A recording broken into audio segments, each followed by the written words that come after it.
welcome back to the autumn 2024 season of Tansson Talks. I really hope that you're doing well. Of course, I'm Brandon, the host of the show, and I'm so glad to have you. So, today I'm excited to welcome back, my guest here today, friend of the podcast and my cousin, Ayiana Davis Polen.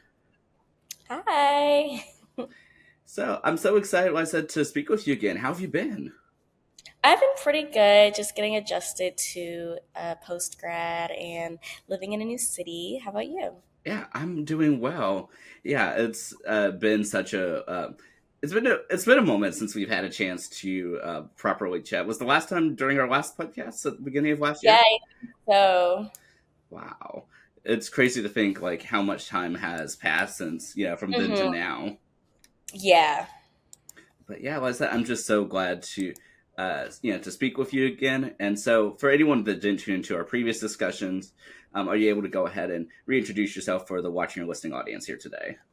Yeah, so I'm Ayiana Davis. Like Brandon said, we are cousins, and I recently graduated from Spelman College, and now I am a graduate student at New York University, NYU.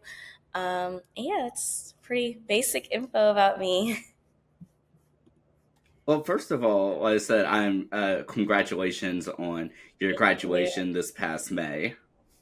Thank you. Yeah, how does it feel to be an official graduate of Spelman?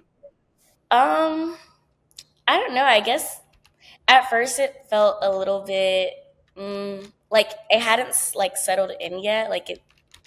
I was just so used to being a student, obviously.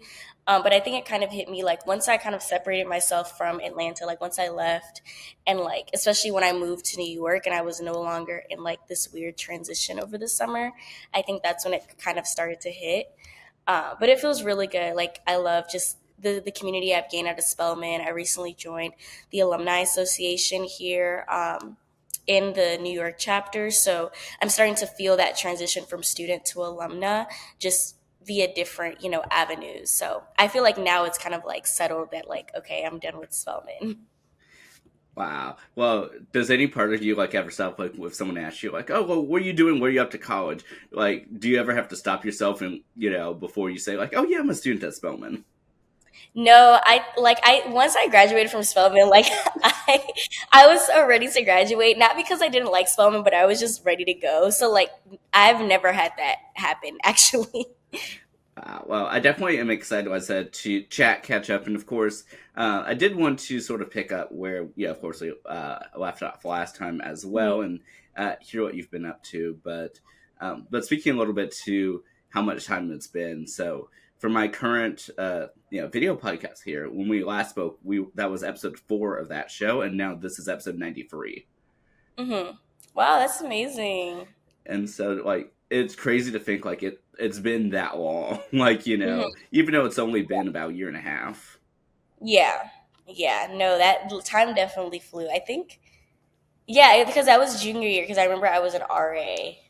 So yeah, it's been almost 2 years. Yeah, and so, since you just mentioned that you were, of course, an RA during that time. So were you also an RA for your senior year? How did your junior year end out for you?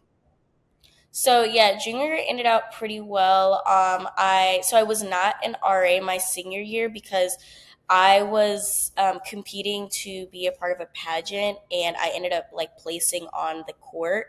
And so with that, like if you're on the Miss Spelman court, you're not allowed to be like an RA just because of time conflicts. So I actually lived off campus my senior year. I was offered to be an RA again, but again, you like have to pick and choose. So yeah, I wasn't an RA my final year. Yeah, and speaking of course, the pageant, I know that you were briefly telling me a little bit, last time, but I know we couldn't say it during the recording that you were running for, Miss Spelman that year. So how was that process now that you're hopefully now allowed to speak about it at least more than you were then? Yeah, no, it was really, really fun. Like I've like aside from just like the pageant, like I've made a lot of really, really close friends out of that. Um, so I ended up placing on the court as the first attendant, so basically the runner up. So it's three of us. It's Miss Spellman and then the two people who were runner up, so first attendant and second attendant. Um, and so we were the official ambassadors of Spelman College, and so we had different appearances, both on campus and off campus. Um, We had to do like a lot of programming on campus, of course. But it was very, very fun. Like aside from just like the technicalities of everything, like just being alongside the two other girls, and we were literally just talking yesterday. So it definitely just made like lifelong connections, which I think in the grand scheme of things is like one of the biggest takeaways from that. Well, that's awesome. I said that you were able to, I mean, to one, stay in close contact, but have that opportunity to be on, yeah, I mean, to be on that stage and to Mhm. get, I mean, runner up, which even though, of course, it's not, first, I mean, that's still like a major accomplishment to even get that far into Yeah. it. Yeah, it was amazing. Like I was honestly shocked. And then just like the opportunities that came out of it, like we were able to go to LA, which was nice. And go to like a red carpet premiere. Miss Spelman, her name's Indy, but Indy was able to go to the White House. She was also able to go to like HBCU nights, which are hosted by the NBA. She hosted one of them. It was just like a lot of like really like fun opportunities that we otherwise wouldn't have had. Well, that's was amazing that you were able to have the opportunity. How long in like in the works was that? Because I know that was, I believe, Yeah, during your senior year. so I applied November of my junior year. Yeah, of my junior year, and then I found out I was allowed that I got accepted into the competition like mid January, and so from late January until the pageant, which was in April, we were preparing, and then April was the actual competition. Wow. And how was it, for you? I mean, yeah, getting up there and I mean, and competing part of it. I know that, you've done plenty of competitions, from all different sorts of things from, from your music to your art, academics, but was this different for you or did it feel like just another competition? I mean the being on the stage part wasn't like a big deal because to your point, like I have done a lot of stuff on stage. I think the hardest part was like small things like we had to do like pageant walk, so that was a little bit hard, learning how to like properly walk. Um, I would say the hardest part was the Q&A because my question was like very hard. It was in relation to oh no, my phone fell. It was in relation to a theme that like I did not know about, so I had to like figure out how to like answer but not dig myself in a hole. um but yeah, I think that was the hardest part. But as far as like being on stage and like public speaking and performing, like that wasn't hard per se, just because like I was used to it, or I've been used to it. And plus we prepared so much that it was kind of like, whatever happens. We were all prepared. um and I think the competitive part, like we all were friends. It was more so like we were competing with one another versus against each other. Like, yes, in technical terms, we were competing against each other, but it didn't feel like bad spirited or anything like that. So it was also very, very fun. Well, that's good. And I like that, that it wasn't like per se going against each other, but rather, each of you are trying for Mhm. the same opportunity and, may the better person get it, I suppose. Yeah, yeah. But yeah, I'm so glad it was that you had that opportunity and and of course in your junior year and going into your senior year and that Mhm. summer, like what have you been up to for the rest of 2023? So that summer, I studied abroad. So right after the school year ended, I went to DR for a month, and then after that, I interned in DC with Volkswagen as a government affairs intern, and just preparing for the school year. And then senior year obviously happened, and then this past summer I interned again with Volkswagen, and I also taught piano at a school. Wow.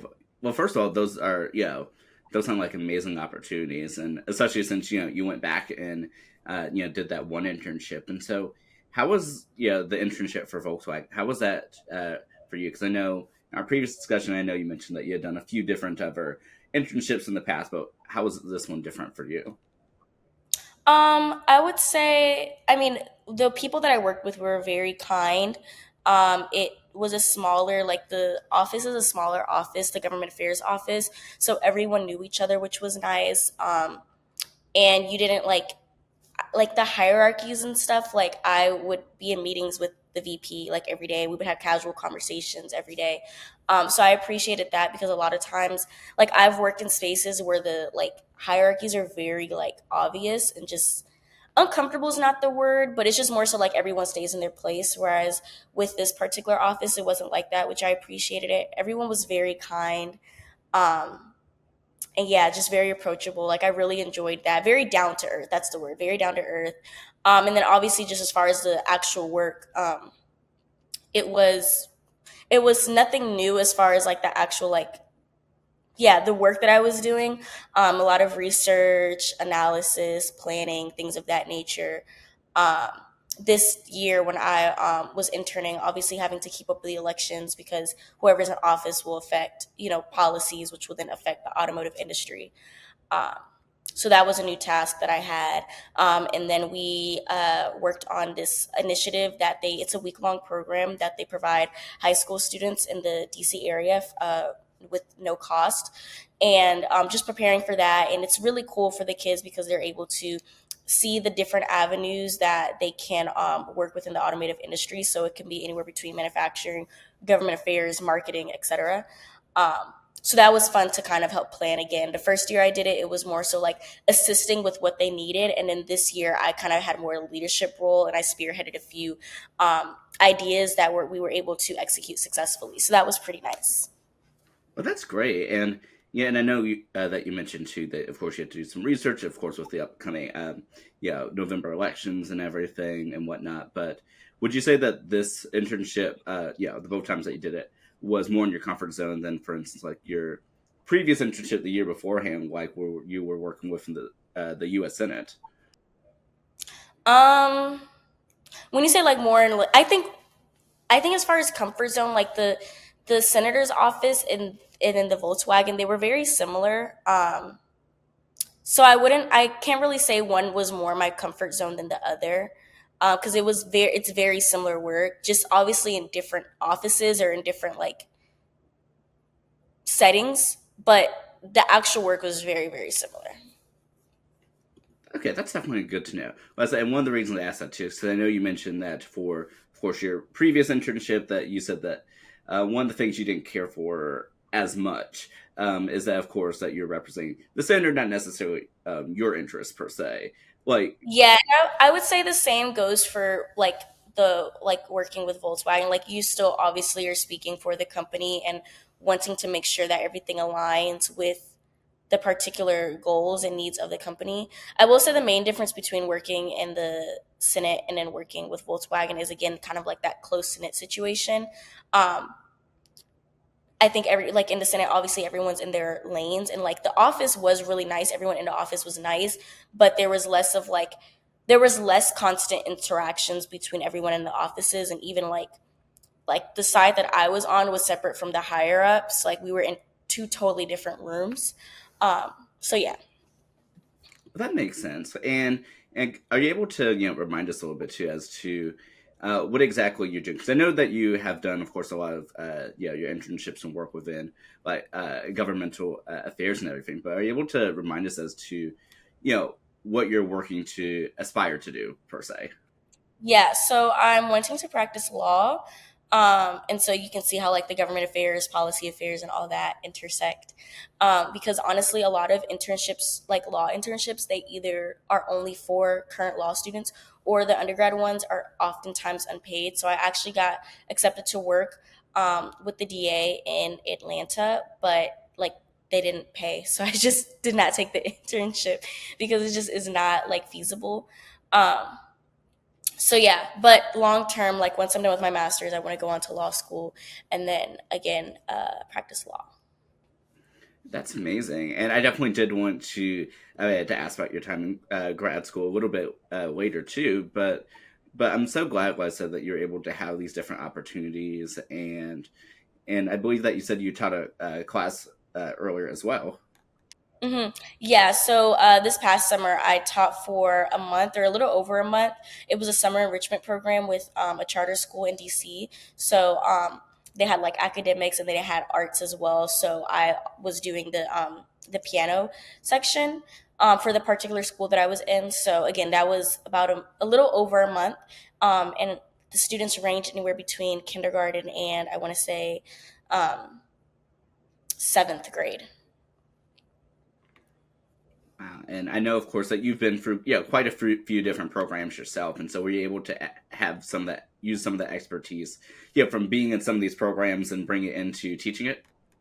Yeah, absolutely. So, that being that, like you mentioned, I've been, studying music since I was about like 8 or 9. And then, of course, I studied it in college. I was able to kind of like take everything that I'd learned throughout the years and package it in a way that it meets the students where they're at, of course, because they were beginners, and tried to give them bits and pieces of multiple different areas of music and themes and topics and stuff like that, and kind of condense it to an elementary level where they're able to comprehend and learn from it and build upon it.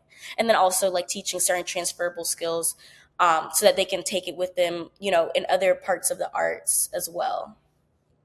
Well, that's great. Like I said, that you were able to do that, and I believe you mentioned that this was in Washington D.C. as well. Hmm. And Yeah. so, how does it feel for you? I mean, to have been back in Washington D.C., even though you don't live there anymore, but you've lived there in the outskirts, a couple different times. Hmm. Yeah, I mean, it felt like it's a familiar space. This was my second or third year interning in DC. Yeah, my third year interning in DC. So familiar faces, familiar area. So that's always good. I was able to hang out with friends and family friends as well. So that's also one of the cool things about DC. Going back to DC, even though I'm not necessarily from there, I spent a lot of time there, so it's a familiar space. So I always like going back to intern because go for work, but then also I don't feel like isolated or I don't know anybody. Like after work, I more than likely have plans, so that's also pretty cool. Well, that's great. And during that time, did you stay on your own, or did you stay with family during that time? Out of curiosity. I stayed with one of my high school friends and her mom, and then as well as my godmother. I kind of like depending on the what was going on, I would stay at one of their houses. But yeah, I stayed with them with some family friends. Oh, that's great though. That like I said that there's so many familiar faces there, and that you're just able to sort of fit right back into the atmosphere there, almost having like Hmm. numerous homes and numerous voices. Hmm. Hmm. Yeah. But yeah, and I did want to backtrack a little bit before heading towards the present. And so, how was your final year? Your senior year at Spelman. I know that, of course, with a remind us how many majors or minors did you have? Because I know it was quite a few. I double majored with a minor, so yeah. It was a lot. I would say senior year. A lot of senior year is a blur. I won't lie. It was so much. I think one of the obviously main factors was being on the Miss Spelman court. So it's just like we had a lot of obligations. Some planned for, some unplanned for. For example, we were surprised with being able to go to a red carpet and movie premiere in LA, which was like amazing. We had so much fun. But what that meant was we had to take our finals early, or we were take like we were writing our papers like quite literally on the way to LA, or like right before the premiere. Like I was finishing up an essay, and then I got ready and like rushed off. So it was like moments like that where the opportunity was amazing, but we a lot of we had to be split. So I think that caused again kind of like a lot of blur because I mean, senior year was just completely hectic. It was like senior year within itself, and then extra obligations happening simultaneously. I wouldn't trade it for anything though. And I think the hardest part for me senior year was the fact that I had to write two theses. Um, that was very difficult. Like each were between 45 and 50 pages. Um, 7 chapters each, I want to say. So that was just hard. So I started one of my music thesis. I started it fall semester and finished it spring semester, and then my sociology anthropology one, I started spring semester and finished it spring semester. So like the last month of senior year, like I looked like a crazy person every day because like I was like my brain was literally split into two academic spaces. So that was very difficult. I was like the clock is ticking, and one thing about Spelman, like there are some schools where they kind of give you grace. Spelman doesn't. So like if my thesis was not done, like I was not graduating, like period, point blank. And so like I turned in both of my theses a week and a half before graduation. It was hectic. Like graduation was May 19th. I think I turned everything in like the week of May 5th. Like it was very hectic. And then obviously like then we have to like, wait until it's graded. And obviously like I knew I was going to like pass because we had like our academic advisors and things of that nature. But like for my social anthro thesis, like the department had to review it and had to approve it.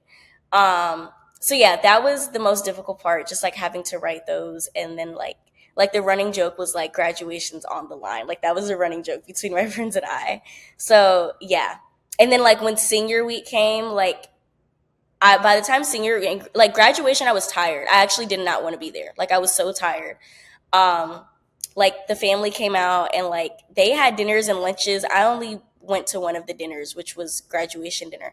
Like I was so tired and so out of it. Like I was I was excited for graduation, but I was tired. I was like, yeah, can we like can we wrap this up? Oh my gosh. Well, I can't imagine writing two theses. I know for me, finishing my master's program this May, I was so busy writing my master's thesis, trying to get it done by the deadline, and getting ready for the defense of everything, all while Mm-hmm. doing probably the most intensive class of my Mm-hmm. master's degree at the same time, which is very writing intensive.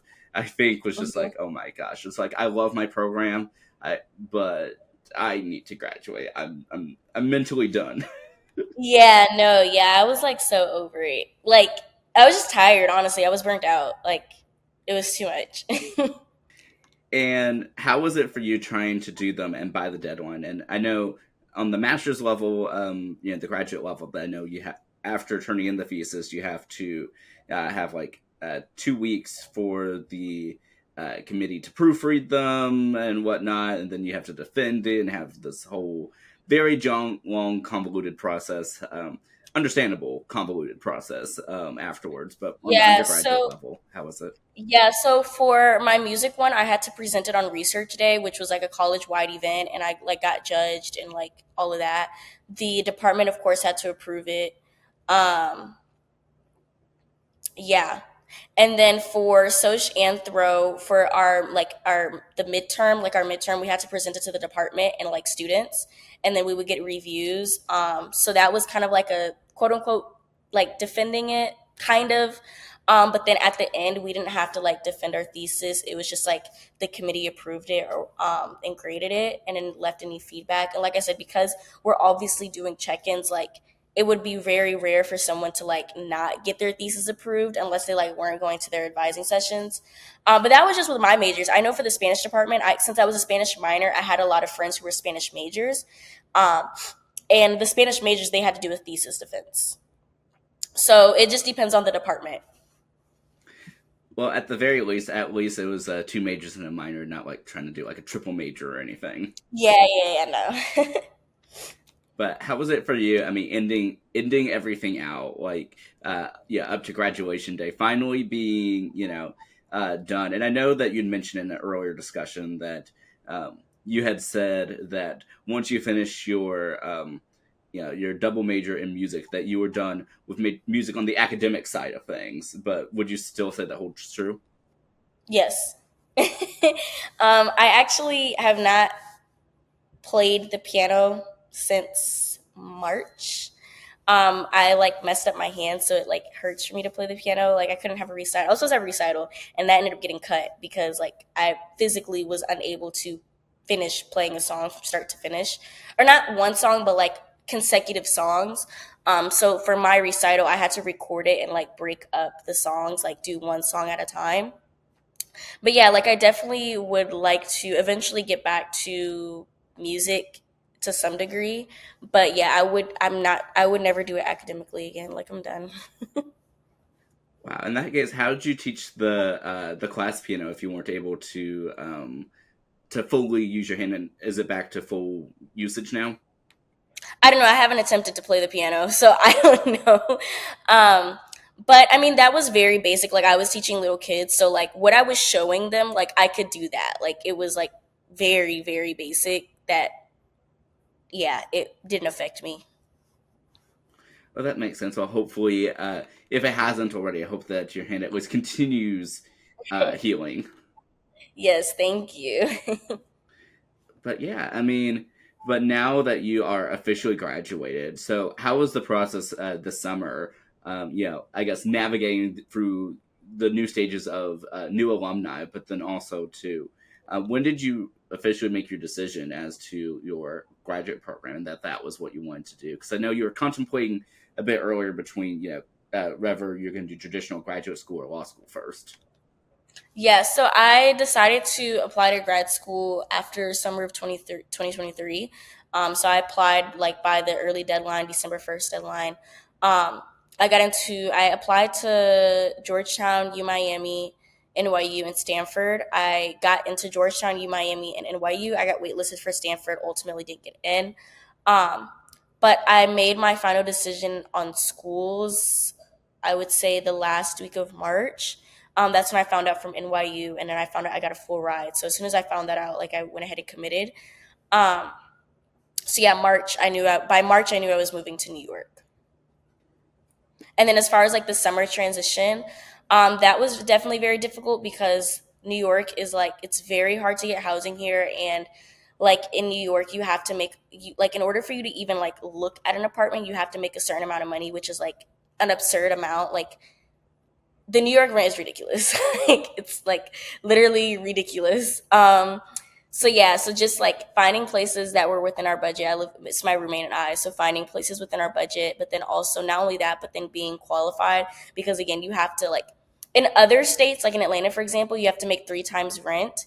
In New York, you have to make 40 times rent, which is like unheard of. So that was very difficult. We started aggressively looking for places right at like the week after graduation. So let's just say May 20th. We did not find something until so we like the week of July 7th. Like we signed on this place like July 15th. So between all that time we were looking for places, whereas like in other cities you can like maybe look for a couple weeks and you're good.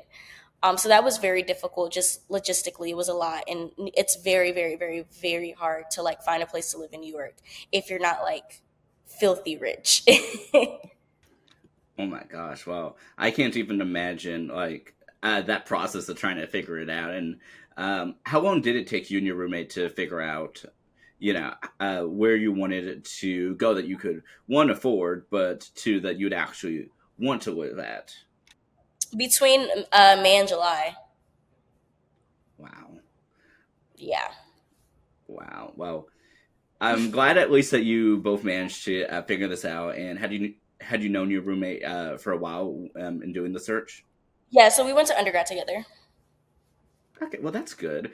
Well, I said, well, I'm glad that you were able to figure that out. I took my first ever trip to New York for about 4 days this March 2024, and so it was really fun being able to see everything. But I know that, like I said, for practically almost as long as I've known you, I know that you said that you wanted to end up at in New York, whether short term, long term, anytime you want to be there.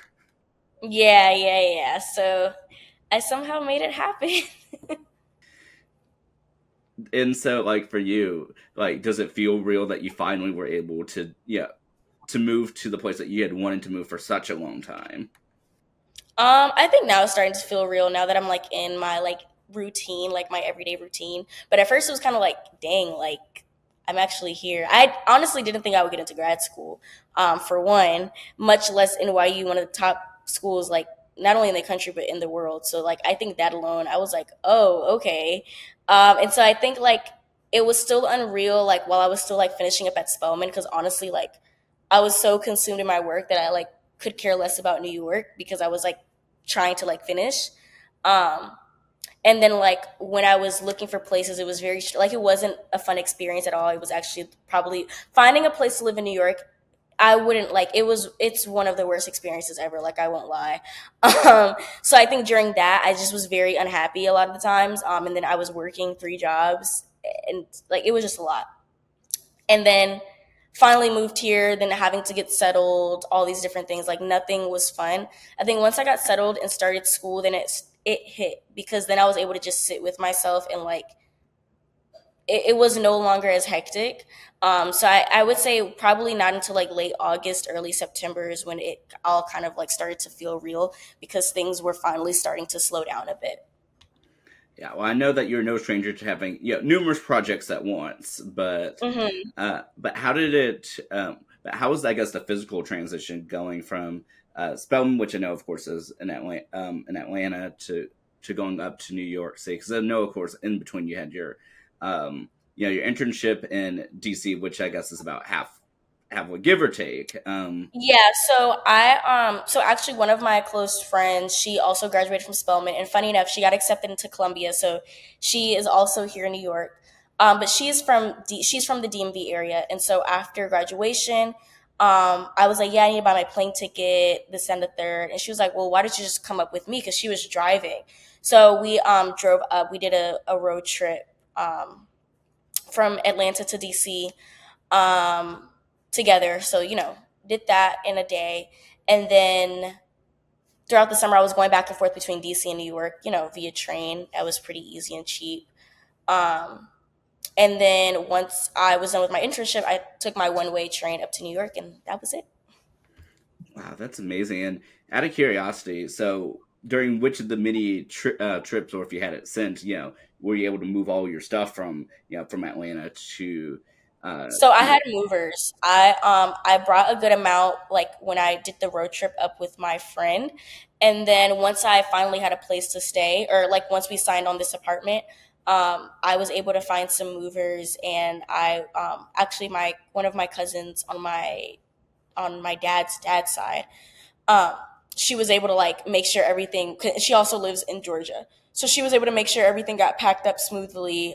So I didn't have to go back to Atlanta, which was pretty helpful, because that just time and money that would have been like very inconvenient, and plus everything was last minute. That was the other thing. Like I couldn't really plan it, because like we still like didn't have a place to like live. Like we literally got accepted for the apartment and then signed like a couple days later, and then like my lease in Atlanta, it ended like 2 weeks after that. So like I was like the timing was like very, very terrible. But yeah, I was able to get movers, and then they drove it up straight to New York, and then one of my friends was able to just bring my stuff in the apartment. wow, that sounds like a story. Hopefully you documented that. I didn't actually like when I it was like it was not like I was not happy like at all. It was terrible. So I just like I said, a lot of it was a blur. Like yeah, I'm just glad it's over. Wow, And then I don't plan on moving. Like I'm hoping to like do law school here and at least stay here for 5 years. And if I like it, like just stay. But I do not plan on moving. As like maybe like moving apartments, but like moving cities, like I don't want to do that for a while. wow. Well, I hope that let's say all works out with that you're able to go from your of course your graduate studies to your law school, and as of right now, and of course I will circle back to where we are now, but as of right now, where do you want to end up after law school, or do you want to have any sort of break in between graduate school and law school? So no, I want to go straight through. As soon as I'm done with grad school, I want to go into law school. Hopefully, I can be in New York for law school. Like I'll apply to different schools, of course, but ideally, I would stay here.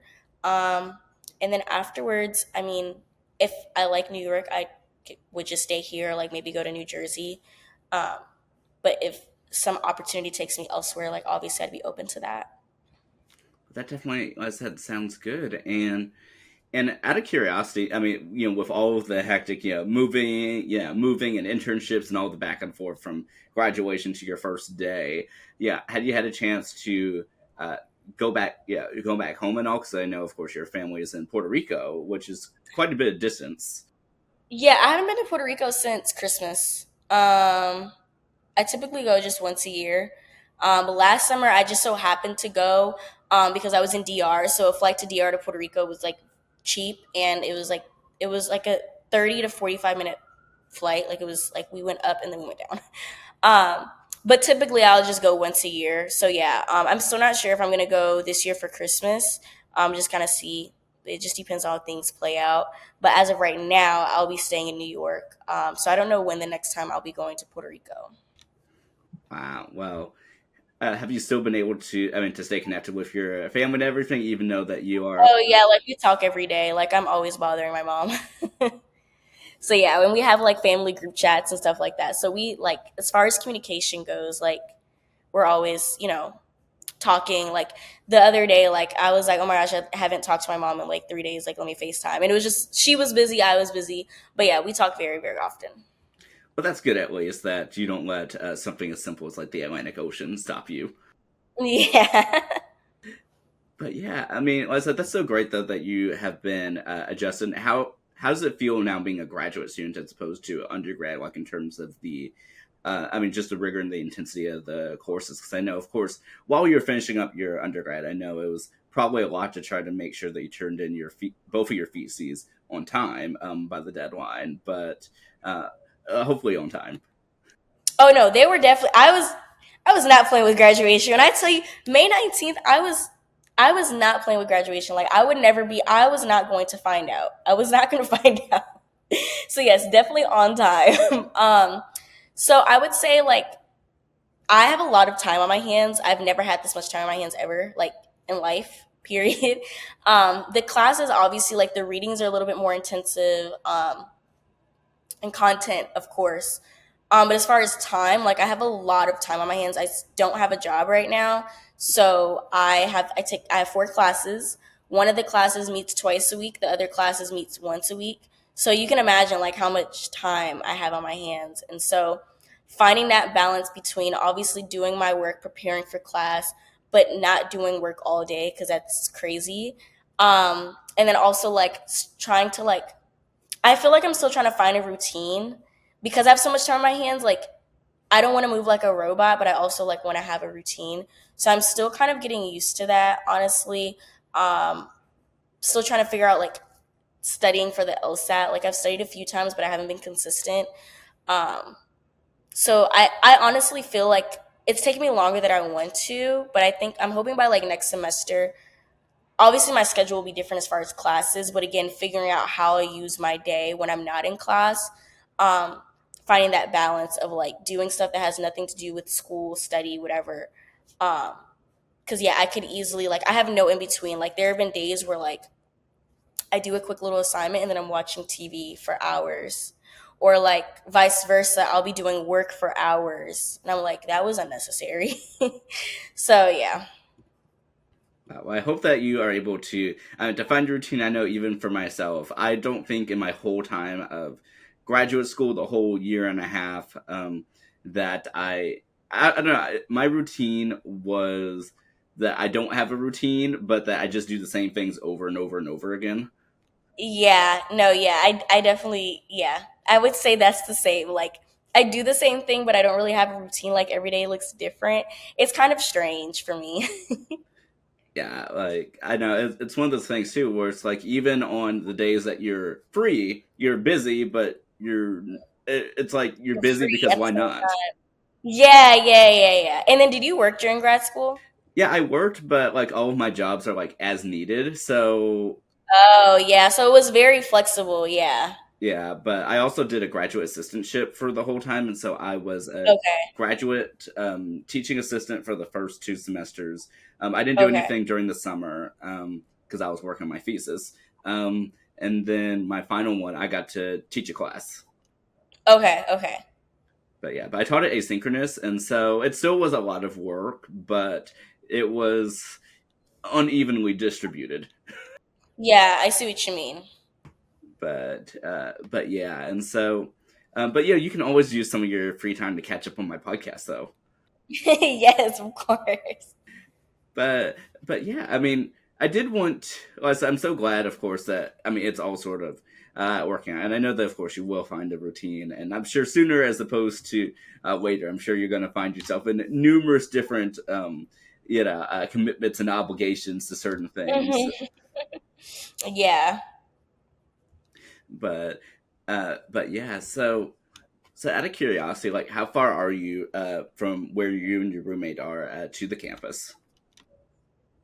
Yeah, so we are in East Harlem, so Upper Manhattan. Um, and on train, it takes me anywhere between, depending on where I'm going on campus, anywhere between like 30 and like 40 minutes. So not too far. Well, that's good. And are all your classes like on the physical campus? Hmm. Yep. It's literally in the same building and same room, all of my classes. That's highly convenient. Yeah. So NYU's in the East Village. So like not far from Soho. We're like a 5 to 10 minute walk away from Soho. Wow. And so, are you able to actually tell us? Because I don't think we mentioned. So, what is your major and focus area for your master's program? Oh yeah, so I'm getting my master's in Latin American and Caribbean Studies under the Foreign Language Area Studies Fellowship, so FLAS. And I'm studying Haitian Creole, but for the Latin American Studies program, they have Haitian Creole, they have Quechua, which is a indigenous language in modern day Mexico, and then Portuguese, particularly Brazilian like dialect Portuguese. So yeah, I'm the Haitian Creole fellow. So pretty cool stuff. I would say the hardest part is learning a language. I've never learned a new language, so this is obviously harder for me. Like, um, obviously English is my better language, but I also speak and understand Spanish to a certain degree. But I didn't necessarily learn Spanish. Like, I learned English and Spanish at the same time at home. The main difference is obviously like I had a formal education in English and not necessarily a formal education in Spanish. So that's where my fluency between the two are different. Um, but again, this idea of like learning a new language, I've never done this, so it's very difficult. Well, I mean, if anyone can do it, I know it's you. Yep, hopefully.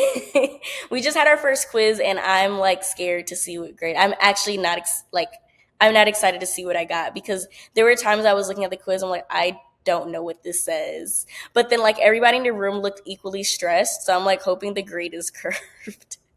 Well, only time will tell.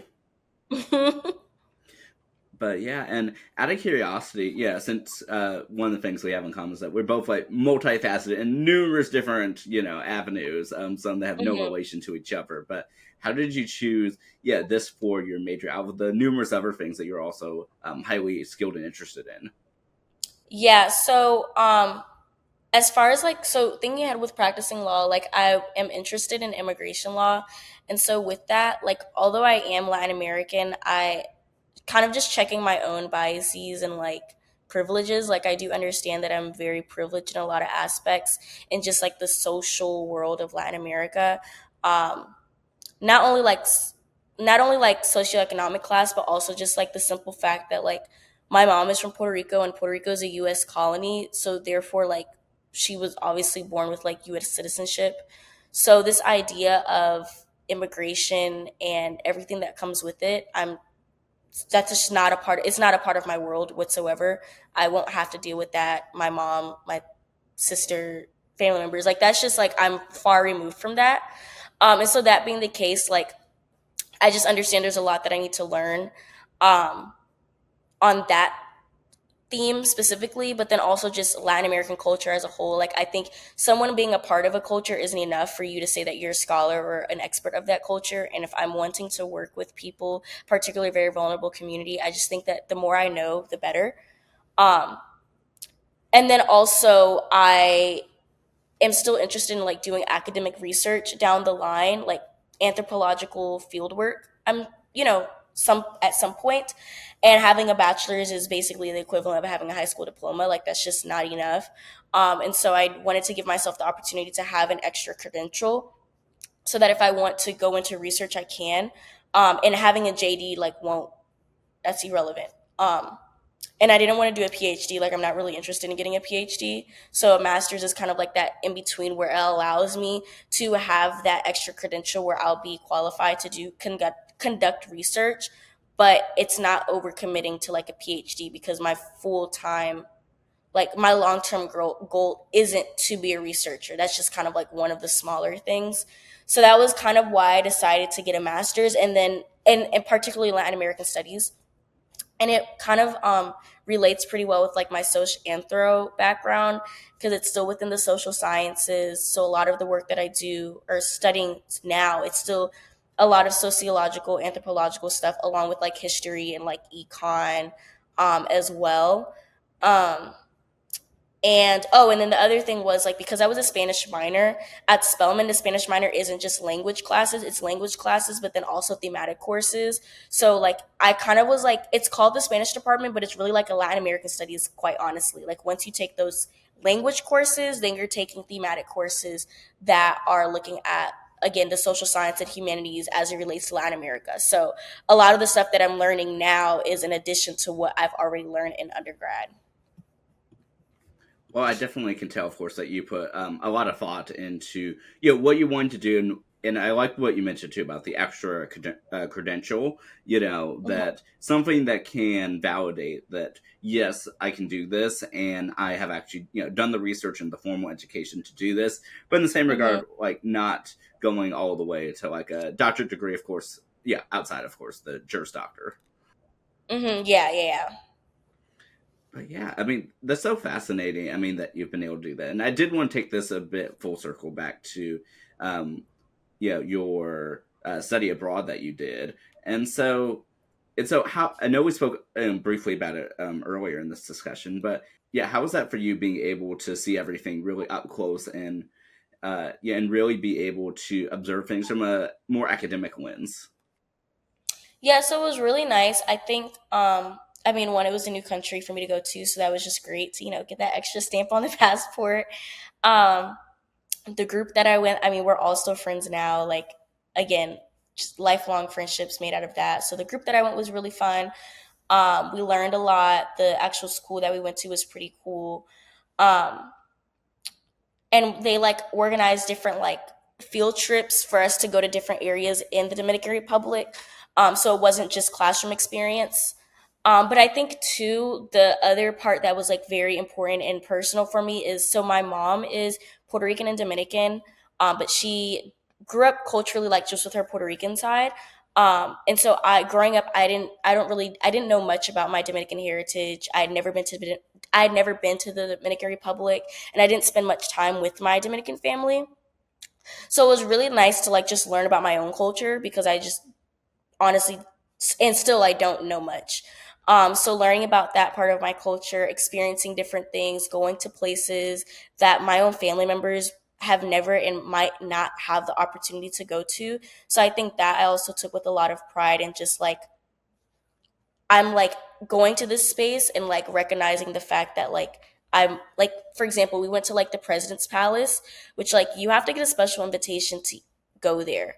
And historically, people like Black people in DR or like people who basically anyone who wasn't white in DR, they weren't even allowed in those spaces um, until like honestly, like probably within like the past like 50 years or so.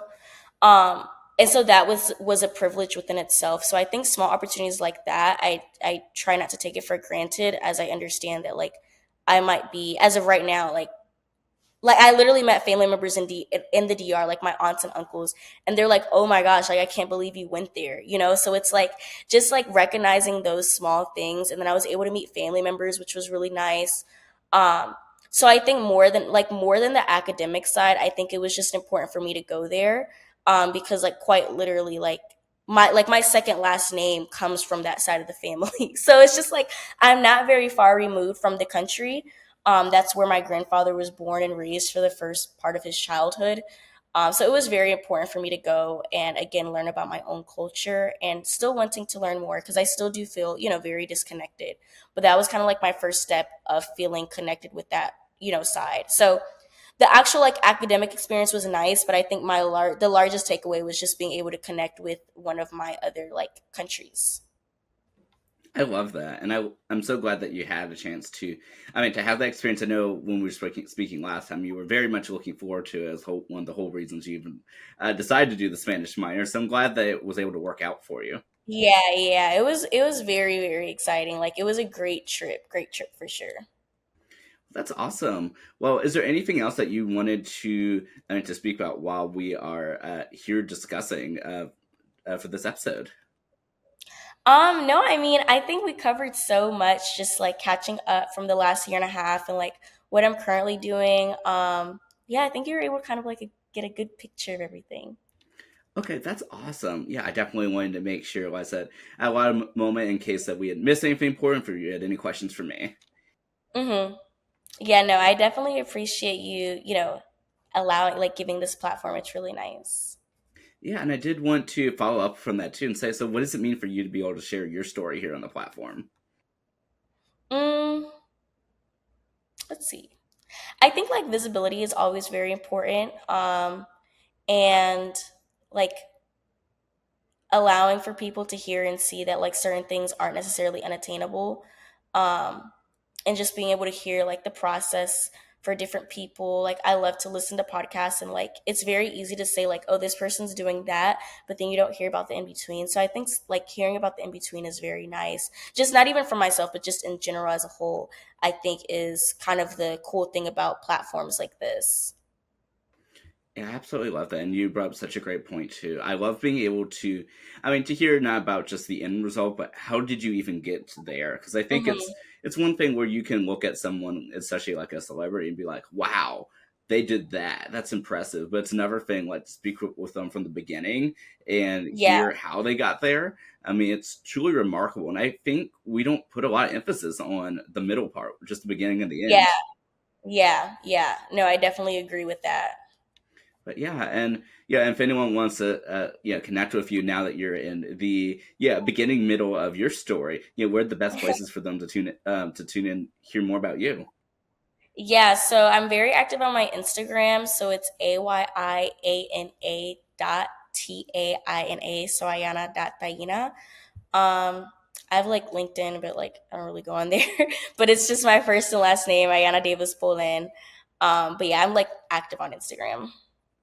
Well, that sounds good. I definitely hope that those tuning in will connect with you on on Instagram. And last but certainly not least, I want to allow for you to go ahead and close out our episode with whatever be a life lesson, inspirational thought, or whatever the case may be. The floor is all yours, Iana.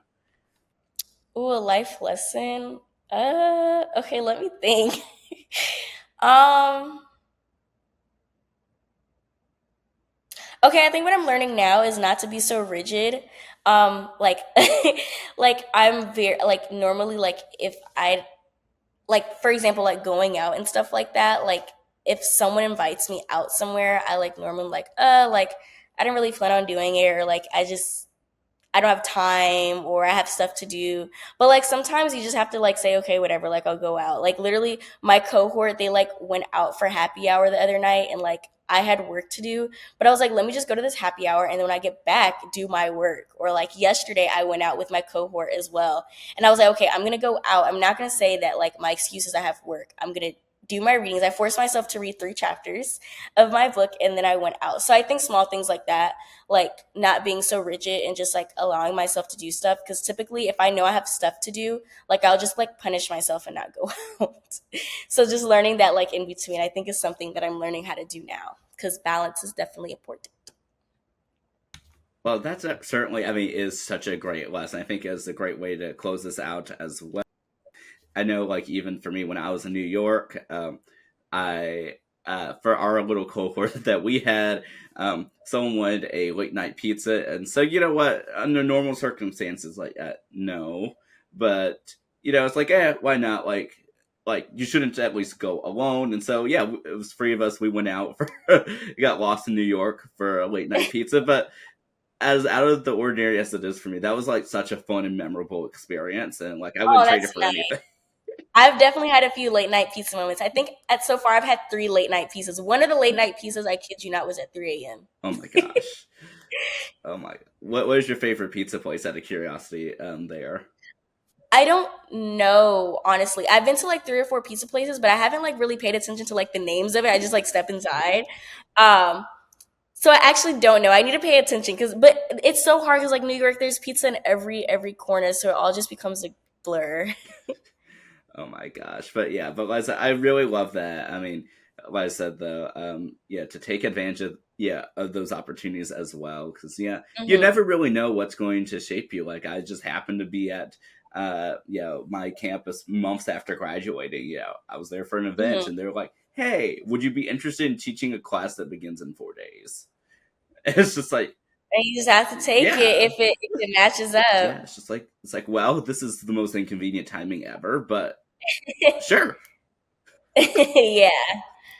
But yeah, like I said, but yeah, this is so fun. Definitely, I'm excited for us to keep in touch. Yes, of course. But yeah, but for those tuning in, thank you so much as always for tuning into the Tansson Talks show. I always appreciate your support. We're 7 episodes away from episode 100, so definitely be sure to tune in every week as we continue on our mission and bring people together. I'll see you next time. Take care.